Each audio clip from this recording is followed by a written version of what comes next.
So இப்போ வந்துட்டு எங்கள் ஹாஸ்பிட்டலில் நான் ஒன்று சொல்கிறேன், உங்களெல்லாம் பார்க்கும்போது ஒரு நிகழ்ச்சியில் சொன்னேன் நான், ஃபேன்ஸ் உங்களை பார்க்கும்போது எனக்கு கூச்சமாக இருக்குது, வெக்கமாக இருக்குது அப்படின்னு நான் சொன்னேன். ஸோ எனக்கு தெரியாது, உடம்பு சரியான பிறகு நான் கம்ப்ளீட்டாக ஆஃப், யாருமே எனக்கு எந்த இன்ஃபர்மேஷனும் கொடுக்கல. டாக்டர்ஸும் சொல்லிட்டாங்க அவருக்கு வந்து பிபி ஜாஸ்தி ஆகிடும், எது நடந்தால் கூட அவருடைய கவனத்துக்கு கொண்டு வரக்கூடாது அப்படின்னு சொல்லிட்டு நான் மெட்ராஸ்க்கு வந்த பிறகுதான் எனக்கு வந்து எல்லா நியூஸ் பேப்பர்ஸ் மேகசைன்ஸ் எல்லாமே எனக்கு கிடைச்சது. அதில் பார்த்தேன் நான் ரசிகருங்க எல்லாம் எப்படியெல்லாம் வந்துட்டு 1000 பேர் மொட்டை அடிக்கிறது, நடந்து போகிறது, பிரார்த்தனை பண்ணுறது, சர்ச்சில், மஸ்ஜிதில், கோயில்களில் மண் சோறு சாப்பிட்றது, 40 நாள் விரதம் இருக்கிறது, இதெல்லாம் வந்து அது பார்த்து அதை கேட்டு எனக்கு வந்து அது எப்படி ரியாக்ட் பண்ணுறதுன்னு சொல்லி எனக்கு அது சத்தியமாக தெரியல. நண்பர்களே, என்கிட்ட வந்து ஒருத்தர் சொன்னாங்க, இந்த மாதிரி ஒரு மேலே ஒரு கோயிலுக்கு மேலே ஒரு மலைக்கு மேலே ஒரு இது இருக்கு, ஒரு கோயில் இருக்கு, அது மண்டி போட்டே வந்து மேலே வந்து போனேன், அதனால எல்லாம் மூட்டையெல்லாம் கால் எல்லாம் இதாகிட்டு 2 மாதம் வந்து ஹாஸ்பிட்டலில் இருந்தேன். எங்கள் அப்பா அம்மா கூட ஏண்டா அப்படி சொன்னேன் அப்படின்னு சொல்லலை அப்படின்னு சொன்னாங்க. அவர்கிட்ட வந்து அதை என்கிட்ட சொல்லும்போது அவருக்கு வந்து நான் நன்றின்னு சொன்னா, அந்த நன்றிங்கிற வார்த்தை எவ்வளோ சின்ன வார்த்தை, அதனால் பணம் கொடுக்க முடியுமா? உடம்பெல்லாம் ஒரு மாதிரி பண்ணுறது, ஏன்பா இப்படி பண்ண அப்படின்னு சொல்லியும் சொல்ல முடியாது. நான் அவனுக்கு என்ன திருப்பி நான் கொடுக்குறேன், வெக்கமா இருக்கு எனக்கு. வந்து அதான் உங்களுக்கு பதிவு ராஜறிவுக்கிட்ட சொன்ன அவர் 1 வீக் வந்து எனக்காக வந்து பிரார்த்தனைக்காக சொல்லும்போது இதுக்கு அது எப்படி ரியாக்ட் பண்ணுறது கிடைக்க ரொம்ப கஷ்டமா இருக்குது. ஏன்னா எனக்கு வந்து நான் ரொம்ப ரொம்ப நான் கொடுத்தேன்னு சொல்ல மாட்டேன், ஆனால் டெஃபினட்டாக தெரியும் ஏதோ வாங்கி இல்லை, பழக்கம் இல்லை. ஓகே, நன்றி, அவ்வளோதான். ஸோ இன்னொன்று உடம்பு சரியில்லாத போது என்ன சொன்னால், நீங்கள் பார்த்துருக்கீங்க, நான் வந்து சிவாஜி, சந்திரமுகி, அதுக்கப்புறம் வந்துட்டு சிவாஜி, அதுக்கப்புறம் வந்து ரோபோ, இதுக்கு மேலே வந்து ஏதாவது ஒரு பெரிய படம் பண்ணணும். சும்மா இனிமேல் வந்து ஏதோ ஒரு படம் பண்ணணும் சொன்னால் எவ்வளோ வருஷத்துக்கு வந்து 2 படம் 4 படம் பண்ணலாம். பணத்துக்காக பண்ணணும் சொன்னால் பண்ணலாம், பிஸியாக இருக்கணுங்கிறதுக்காக வேணும் பண்ணலாம். பட் அப்படி பண்ணுறதுக்கு எனக்கு இஷ்டம் இல்லை. 1994, 93 நான் கம்ப்ளீட்டாக வந்து டிஃப்ரெண்ட்டாக நான் மாற்றிக்கிட்டேன். ஸோ ரோபோக்கு அப்புறம் வந்து என்ன பெரிய படம் பண்ணணும்னு சொன்னால், ஒரு வந்து வரலாறு படம், ஒரு மிகப்பெரிய ஒரு வரலாறு படம். அந்த ஒரு சிவாஜி, அந்த ரோபோ, அந்த சங்கர், அந்த டைரக்டர், அந்த ப்ரொடியூசர்னால வியாபாரம் வந்து ரொம்ப ரொம்ப பெருசாகி 100 கோடி, 150 கோடி, 200 கோடி அப்படின்னு சொல்லி செலவழிக்கும் போகும்போது, ஈவன் இந்த ஈராது அந்த மாதிரி ஒரு பெரிய பெரிய கம்பெனி எல்லாமே ஈவன் 250 கோடி செலவு பண்ணால் கூட பரவாயில்லைன்னு வரும்போது, அதுக்கு தகுந்த மாதிரியான ஒரு கதையை நம்ம செய்யணும் அப்படின்னு சொல்லிட்டு ஒரு வரலாறு படம் வந்து ராணா அப்படின்னு சொல்லிட்டு ஒரு மிக அருமையான ஒரு கதை. எனக்கு பார்த்துக்கணும், சந்திரமுகியில் வந்துட்டு எவ்வளோ டிஸ்ட்ரிக்ட் இருந்தால் கூட அந்த வேட்டைன்னு சொல்லி ஒரு 5 நிமிஷம் அந்த கேரக்டர், அந்த வில்லன் கேரக்டர் எல்லாருக்குமே ரொம்ப பிடிச்சது. அதுக்கப்புறம் வந்து சிவாஜியில அந்த மொட்டை பாஸ் வந்து ரொம்ப பிடிச்சது. அது வந்து வில்லன் கேரக்டர் தான், வில்லனுக்கு வில்லன் மாதிரி வச்சுங்களேன் அந்த மொட்டை பாஸ். அதுக்கப்புறம் ரோபோல வந்துட்டு அந்த பேட் ரோபோ தான் ரொம்ப பிடிச்சது, வில்லன் கேரக்டர். ஸோ இதெல்லாம் சேர்ந்து ராணா அப்படின்னு சொல்லிட்டு அவன் துரியோதனன், ராமணன் மாதிரி பலசாலி, சகுனி மாதிரி ரொம்ப அறிவு மூளை, ரொம்ப மூளை. தங்கச்சி என்ன அவ்வளோ பாசம். அந்த தங்கச்சியோட லட்சியத்துக்காக ஒரு தனி ஆளு ஒரு சாம்ராஜ்யத்தையே அளிக்கிறான். மிக மிக அரசியல், மிக மிக விஷயங்கள். அது வந்து ஒரு வரலாறு படத்தில் அது சொன்னா அது வந்து இப்போ இருக்க காலத்துக்கும் அது வந்து ஒத்துப்போகும்.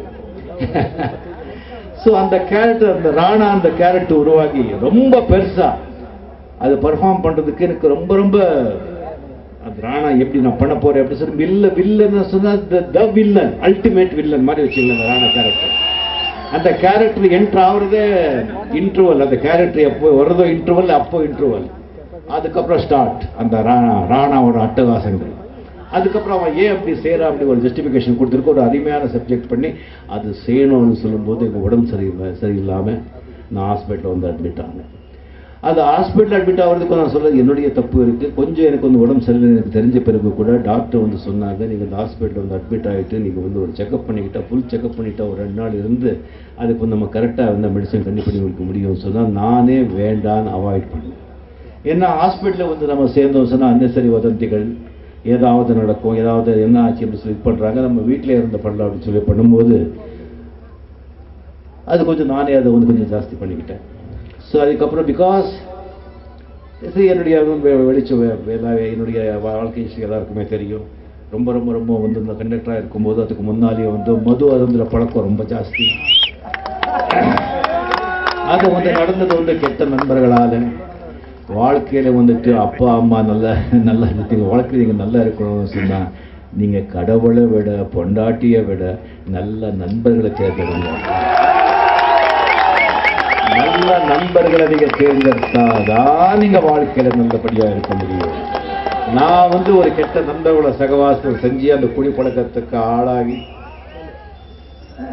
அதுக்கப்புறம் நேச்சுரலி ஆக்டர் ஆன பிறகு அந்த பணம் வந்து கிடைச்ச பிறகு இன்னும் குடி வந்து இன்னும் ஜாஸ்தியாகி நல்ல சரக்கு வாங்கி அதுக்கு மயங்கி பிஸியும் ரொம்ப பிஸியாகி தூக்கம் இல்லாமல் நர்வஸ்பிரிட்டான விஷயம் எல்லாருக்கும் உங்களுக்கு தெரியும்.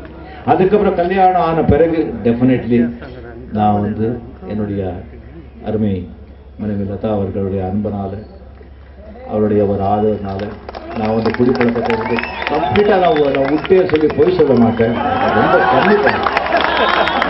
ரொம்ப ரொம்ப ரொம்ப கம்மி பண்ணிக்கிட்டு அது இல்லாமலேயே தூங்க முடியும், அது இல்லாமல் இருக்க முடியும் அப்படிங்கிற நிலைமைக்கு நான் கொண்டு வந்து யோகா எக்ஸசைஸ் எல்லாம் பண்ணிட்டு இருந்தா கூட சிகரெட்டை மட்டும் என்னால் விடவே முடியும். ஸோ என்னுடைய முக்கியமான உடல் நலம் போனது காரணமே அந்த சிகரெட் தாங்க. நான் அனுபவிச்சு சொல்றேன், ரொம்ப அடிபட்டு சொல்றேன், அந்த சிகரெட் பழக்கத்தை விட்டுடுது. செஞ்சு விட்டுடுது. அங்கே ஹாஸ்பிட்டல் போகும்போது அது என்ன பண்ணியிருக்காங்க, லங்ஸ்ல வந்துட்டு இந்த ஃப்ளூயிட் ஃபார்ம் ஆகி அது கான்சன்ட்ரேட் பண்ணிட்டு இருக்காங்க. கிட்னியும் அஃபெக்ட் ஆயிருக்கு. அந்த கிட்னியை வந்து அவங்க பார்க்க ஊடத்தை மறந்துட்டாங்க. மிஸ்டேக் எங்கே எல்லா இடத்துலையும் நடக்கும், யாரும் வந்து தப்பு சொல்ல முடியாது. அதுக்கப்புறம் வந்து ராமச்சந்திரன் மெடிக்கல் ஹாஸ்பிட்டலில் ரொம்ப நல்லா வெங்கட் தனி காய்ச்சல் இந்த நம்மளுடைய அவருடைய சேர்ந்த வெங்கட் ராமச்சந்திரா அவங்களுடைய அந்த மறக்கவே முடியாது. அந்த அவ்வளோ நல்லா பார்த்துக்கிட்டாங்க. அதுக்கப்புறம் தான் கேள்விப்பட்டு எப்படி எல்லாம் பார்த்துக்கிறாங்க. ராமச்சந்திரா ஹாஸ்பிட்டலில் இருக்கும்போது எனக்கு வந்து சரிந்தளமே இல்லை, ரொம்ப செடேஷனில் தான் வச்சுருந்தாங்க. எனக்கு வந்து அது தெரியவே இல்லை. அதுக்கப்புறம் வந்து சிங்கப்பூர் கொண்டு போனாங்க. சிங்கப்பூர் கொண்டு போயிட்டு அந்த கிட்னியில் வந்துட்டு என்ன ஆயிருக்குன்னு சொன்னால் இன்ஃப்ளமேஷன் ஆகிருக்கு, அதாவது வீக்காக இருக்கும். உள்பாகங்கள் ஏதாவது வீக்காக இருக்குன்னு சொன்னால் ஸ்டெராய்டு கொடுத்து தான் அதை வந்து கம்மி பண்ண முடியும். அந்த ஸ்டெராய்டு வந்து கொடுக்கும்போது என்ன ஆகும்னு சொன்னால் முதல்ல வந்து அதை வந்து க்யூர் ஆனால் கூட ஆஃப்டர் எஃபெக்ட் வந்து ரொம்ப ஜாஸ்தியாக இருக்கும். எனக்கு வந்துட்டு கொஞ்சம் ஜாஸ்தி வந்து இம்மிடியட் ஆகும். அந்த விவிஐபியாக இருக்கிறது வந்து ப்ளஸ்ஸும் இருக்குது மைனஸும் இருக்குது. ஸோ என்ன பண்ணாது, இப்போ மெடிசன்ஸ் எல்லாம் ஜாஸ்தி ஆன பிறகு க்யூர் ஆகிட்டு வந்த பிறகு அதோடைய எஃபெக்டே வந்து ஒரு 6-7 மாதம் தான். ஏன் இது யாருக்கிட்டையும் சொல்லலை, என்ன வாழ வைத்த தெய்வங்கள் உடம்பு சரியான பிறகு கூட அந்த ஸ்டெராய்ட்ஸ் இருக்கும்போது ஆஃப்டர் எஃபெக்ட் வந்துட்டு அவ்வளோ ஒரு பவர் திஸ்டிங் வருது. அது அந்த பவர் திஸ்டிங் போன உடனே அப்படியே உங்களுக்கு வீக் ஆகிடும். அப்படியே உடம்பு மனசு எல்லாமே வீக் ஆகிடும். அதிலிருந்து எந்திரிச்சு ஒரு 2-3 மாசமாவே 100% இப்போ நான் நல்லா இருக்கேன். அதுக்கு வந்து டெஃபினெட்லி சொல்றேன், இந்த டாக்டர்ஸுங்களே வந்துட்டு அவங்க கொடுக்குற மெடிசன்ஸ் அதில் பார்த்து அந்த உடம்பு வந்து ரியாக்ட் பண்ண, எந்த மெடிசன் கொடுத்தா கூட அந்த உடம்பு ரியாக்ட் பண்ணணும். அந்த என் உடம்பு வந்து ரியாக்ட் பண்ணுற விதம் பார்த்து டாக்டரே ஆச்சரியப்பட்டாங்க. அவங்களுக்கே ஆச்சரியமாக இருந்தது. அவங்க வந்து கொடுத்த மருந்து வந்துட்டு சிங்கப்பூரில் இருக்கிற என்ன மருந்து இருக்கோ அது வேற டாக்டர் இங்கே வந்து கொடுத்து அதே வந்து ஒர்க் பண்ணி அந்த உடம்புல வந்து அது ஒர்க் ஆன பிறகு அவங்களுக்கே ஆச்சரியம், மருந்து இப்படி ஒர்க் பண்ணுறதுன்னு சொல்லிட்டு மருந்து அப்படியே கம்மி பண்ணி நான் குணமடைஞ்சிருக்கிறது. அவங்களே சொல்கிறாங்க இது வந்து ஒரு ஆச்சரியம், ஒரு மிராக்கல். அது வந்து உங்களுடைய பிரார்த்தனை, உங்களுடைய அந்த அன்பு, அதுதான் என்னை வந்து வாழ வைத்துக் கொண்டிருக்கு.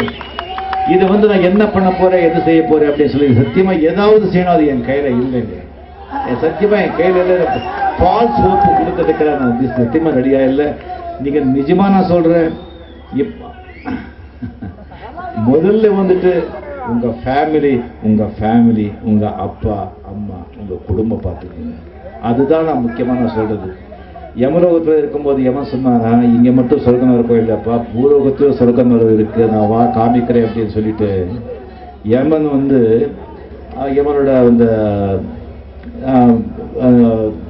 அவனுடைய அசிஸ்டண்ட்டோட கீழே வந்துட்டு பூலோகத்தில் இங்கே எங்கே சொர்க்கம் எங்கே நரக்கம் காமிங்கன்னு சொல்லும்போது ஒரு குடும்பத்தை கொண்டு போனாங்கன்னா அந்த குடும்பத்தில் கொண்டு போனால் ஒரே புருஷன் பொண்டாட்டிக்கு ஒரே சண்டை, பசங்களுக்கு அடிக்கிறாங்க, அப்பா அம்மாவை திட்டுறாங்க, அவங்களும் சாப்பிட போட மாட்டேங்கிறாங்க, இவன் தண்ணி போட்டு இது பண்ணுறான், ஒரே கண்டு சத்தியம் நிம்மதி இல்லை.